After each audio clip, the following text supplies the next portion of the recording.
নমস্কার। আজকের এই বিশ্লেষণে আমরা এমন একজন মানুষের কথা বলবো যিনি শুধু ভারত নয় বরং গোটা বিশ্বকে এক নতুন দিশা দেখিয়েছিলেন। হ্যাঁ, আমরা স্বামী বিবেকানন্দের কথাই বলছি। ভাবুন তো একবার, সে 1893 সালে আমেরিকার একটা প্রথম সারির সংবাদপত্র তার সম্বন্ধে এই কথা লিখছে। এখান থেকে কিন্তু বোঝা যায় যে বিশ্বমঞ্চে তার প্রভাব ঠিক কতটা গভীর ছিল। কিন্তু প্রশ্নটা হলো কিভাবে? মানে কলকাতার এক তরুণ যুবক থেকে বিশ্বজয়ী সন্ন্যাসী হয়ে ওঠার এই রাস্তাটা ঠিক কেমন ছিল? চলুন আজ সেই গল্পটাই একটু কাছ থেকে দেখা যাক। দেখুন, স্বামী বিবেকানন্দকে যদি সত্যি বুঝতে হয় তাহলে আমাদের ফিরে যেতে হবে তার ছেলেবেলায়। তখন তিনি নরেন্দ্রনাথ দত্ত, আদরের নাম নরেন। আর তার মনটা কিন্তু দুটো একেবারে ভিন্ন জগতের প্রভাবে তৈরি হচ্ছিল।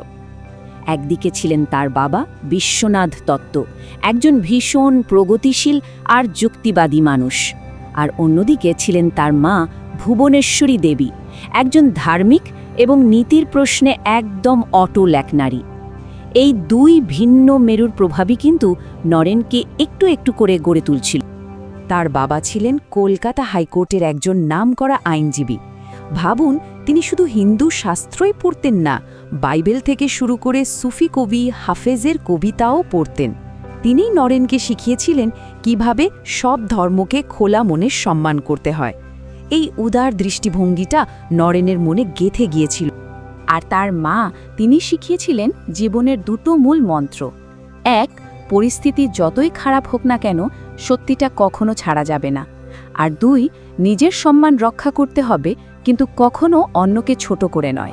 এই নৈতিক ভিত্তিটাই কিন্তু তার চরিত্রের আসল স্তম্ভ হয়ে ওঠে। নরেনের স্কুল কলেজের পড়াশোনাটাও ছিল বেশ অন্যরকম।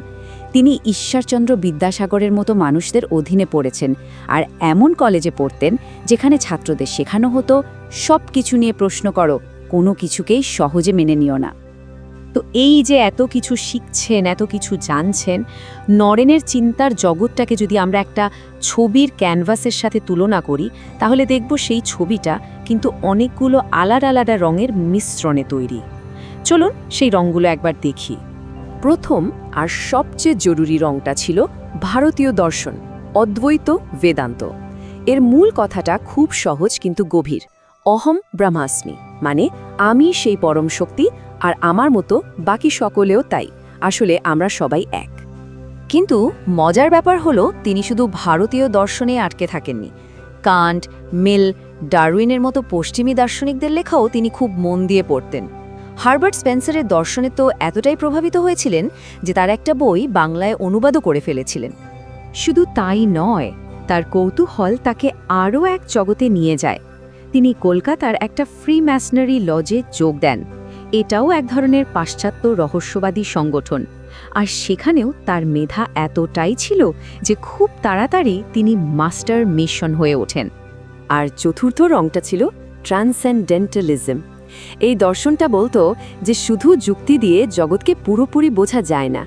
ব্যক্তিগত আধ্যাত্মিক অভিজ্ঞতা আর প্রকৃতির প্রতি সম্মানও ঠিক ততটাই জরুরি। তো এত বই পড়ে, এত কিছু জেনে নরেনের মনে একটা প্রশ্ন তখন ঘুরপাক খাচ্ছিল। তিনি এমন একজনকে খুঁজছিলেন যিনি শুধু ঈশ্বরকে নিয়ে বড় বড় কথা বলেন না, বরং সত্যি সত্যি ঈশ্বরকে দেখেছেন। এই খোঁজের শুরুটা হয়েছিল কিন্তু একটা ক্লাসরুম থেকে। বেশ মজার ঘটনা, তার ইংরেজির অধ্যাপক ট্রান্স বা সমাধি শব্দটার মানে বোঝাতে পারছিলেন না। তখন তিনি ছাত্রদের বললেন, যদি এর আসল মানে দেখতে চাও তাহলে দক্ষিণেশ্বরের রামকৃষ্ণ পরমহংসের কাছে যাও। নরেন এর আগেও কত সাধু সন্ন্যাসীকে এই একই প্রশ্নটা করেছেন, কিন্তু কেউই তাকে সোজা উত্তর দিতে পারেননি। এবার তিনি সেই একই প্রশ্ন নিয়ে রামকৃষ্ণের সামনে গিয়ে দাঁড়ালেন। আপনি কি ঈশ্বরকে দেখেছেন? আর রামকৃষ্ণের উত্তর সেটা ছিল একেবারে মোক্ষম। কোনো ভনিতা না করে তিনি সোজাসুজি বললেন, হ্যাঁ দেখেছি, আমি তোকে যেমন দেখছি ঠিক তেমনই, তার চেয়েও অনেক স্পষ্ট করে। এই একটা উত্তরে নরেনের জীবনের মোড় ঘুরিয়ে দিয়েছিল। কিন্তু নরেনের জীবনের আসল পরীক্ষাটা তখনও বাকি ছিল। একটা ভয়ঙ্কর সংকট তার ইন্টেলেক্ট বা বুদ্ধিকে গভীর এমপ্যাথি অর্থাৎ সহানুভূতির সাথে জুড়ে দিয়েছিল। ভাবুন একবার পরিস্থিতিটা। 1884 সাল, নরেন তখন ২১ বছরের যুবক, বিয়ে পরীক্ষা দেবেন। ঠিক সেই সময় হঠাৎ করে তার বাবা মারা গেলেন, আর তারপরেই পরিবার জানতে পারল তাদের মাথায় বিশাল ঋণের বোঝা। এমনকি নিজের আত্মীয়রাই তাদের বাড়িটা দখল করার জন্য মামলা করে দিল। একসময় ধনী পরিবারের ছেলে নরেনকে তখন চাকরির জন্য দরজায় দরজায় ঘুরতে হচ্ছে। এই প্রথমবার তিনি দারিদ্র্যের কষ্টটা নিজে হাড়ে মজ্জায় টের পেলেন। গরিবদের জন্য তার যে সহানুভূতিটা বই পড়ে তৈরি হয়েছিল, তা এখন একটা গভীর ব্যক্তিগত যন্ত্রণায় পরিণত হলো। এই অন্ধকারের মধ্যেই রামকৃষ্ণ তাকে একটা নতুন আলো দেখালেন।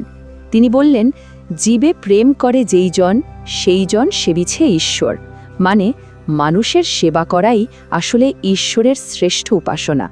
এই কথাটা নরেনের মনে গেঁথে গেল।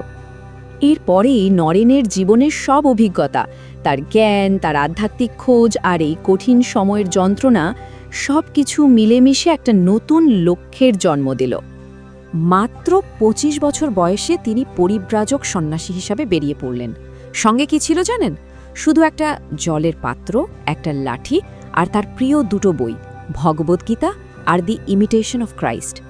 পায়ে হেঁটে, ট্রেনে করে তিনি গোটা ভারতবর্ষ ঘুরলেন। লাহোর থেকে কন্যাকুমারী, রাজা মহারাজা থেকে শুরু করে একদম সাধারণ খেটে খাওয়া মানুষ সবার সাথে মিশলেন। এই ভ্রমণটা আসলে তার পুঁথিগত জ্ঞানকে বাস্তব অভিজ্ঞতার সঙ্গে মিলিয়ে দিয়েছিল, আর দেশের মানুষের জন্য তার মনে জন্ম দিয়েছিল এক গভীর ভালোবাসা। এই সমস্ত অভিজ্ঞতার পরেই কিন্তু নরেন্দ্রনাথ দত্ত হয়ে উঠলেন স্বামী বিবেকানন্দ। তাহলে শেষ প্রশ্নটা এটাই, যখন গভীর জ্ঞানের সাথে গভীর সহানুভূতির এমন মেলবন্ধন ঘটে, তখন কিসের জন্ম হয়? হয়তো একজন বিবেকানন্দেরই জন্ম হয়।